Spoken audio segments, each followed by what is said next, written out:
Hello, I'm Shivani and this is the Curly Bookworm.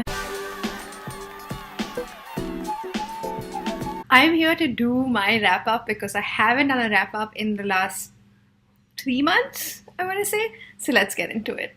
So this is a wrap up for October, November, and December last year. I didn't read too much and I didn't have time to film it, which is why you're getting a late wrap up, but better late than never. So the first few are ones that I've already mentioned, so I'm going to really quickly mention it again. So I've wrapped it up and then we can move on to the rest. I DNF'd a book. This was Dimple met Rishi.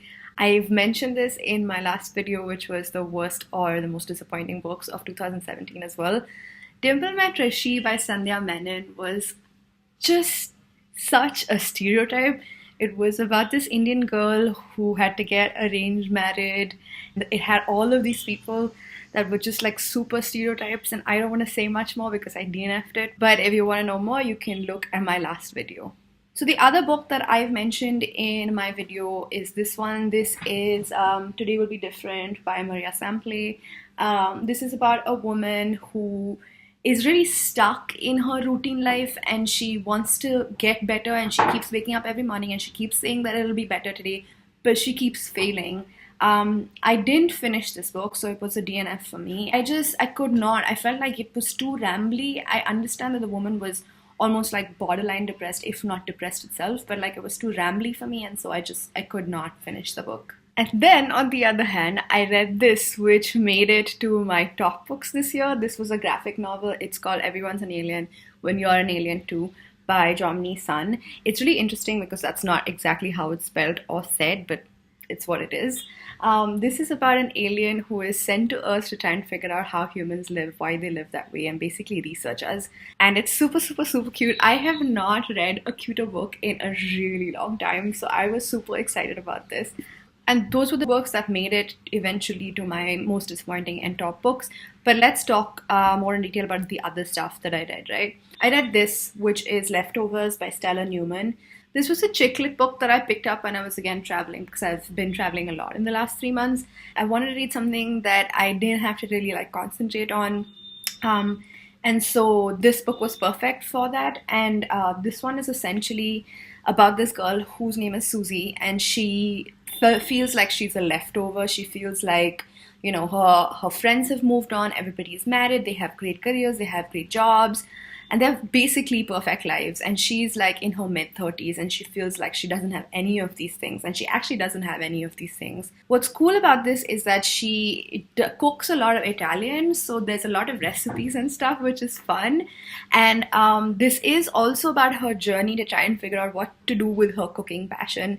So that was fun as well to read. Overall, I think I rated this book like I want to say 3.5 or 3. The next book is this one. This was The Last Queen of India by Moran.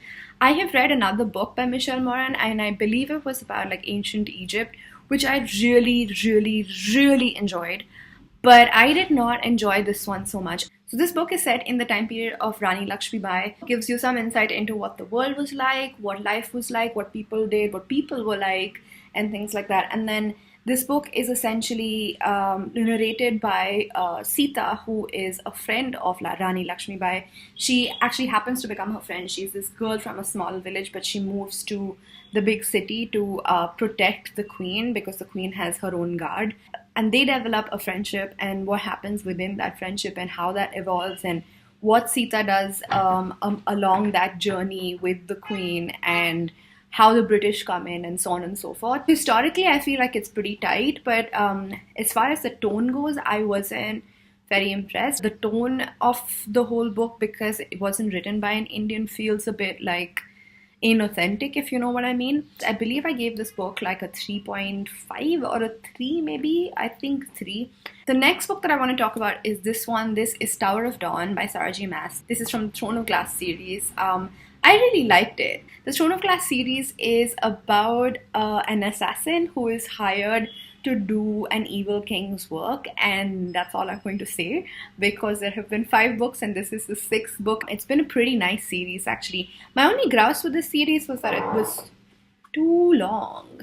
I feel like Sarah Maas just is not able to write shorter books, or either that or her editors are just like pressing her for longer books. I don't know what it is, but she it felt a bit like 200 pages too long. But having said that, the great part about this book, which is why I really like this book, is that it was taken out from the world that we had been seeing for the last 5 books, and the story continued in a whole other world, which means new world building. Woohoo! That's like totally my thing, right? Like, I read fantasy for the world building. I don't read for much else. I gave it a 4 on 5. I loved it. The next 2 books that I want to talk about are audiobooks. One has featured in my top books of the year list. Big Magic is about how to be creative without being scared of being creative. And that was an excellent book. More on that book, essentially, in my top books video, which I will link here. So this was a non-fiction book, but there was a fiction book that I also read, which was They Both Die in the End by Adam Silvera. It was a very interesting experience, and I definitely want to do a different video about the experience for audiobooks. That'll be coming soon. But as far as the books and the stories themselves go, I've already talked about Elizabeth Gilbert's Big Magic, so I'm not going to talk about that. But I will, however, tell you more about They Both Die in the End. The premise for this book was really cool. It is set in a world that is slightly weird. Everybody in the world gets a call from a company that is supposed to tell them that, hey, by the way, you have 24 hours left. We can't tell you how you're going to die. We can't tell you when you're going to die or what time you're going to die. But we can tell you that in the next 24 hours, you will be dead. So the world itself is really cool because it kind of makes you think, if you were going to die in 24 hours and if you knew that you were going to die in 24 hours, what would you do? Who would you meet? What would you do with all your money? What is the last kind of food that you want to eat? I mean, it's a great premise. The book, however, was too YA for me. It was too young adult. With young adult books, I feel like there's too much intensity and there's like too much passion about everything to a point where it becomes like Boy Who Cried Wolf. You can't feel that intensely about everything, you know. And I feel like with this book, it was that. It just felt like there was a lot of intensity. And I can understand that because the premise is such. They're going to die in 24 hours, these 2 protagonists. But yeah, but anyway, I mean, I liked the book. It's not that I didn't. I think I rated this book a 3.5, which is not so bad at all. That's all that I read in the last 3 months. That's it for me. I'm going to go now. Please subscribe, share this video. Tell me if you read these books in the comments. Have a conversation with me because I love that. I will talk to you soon. Bye.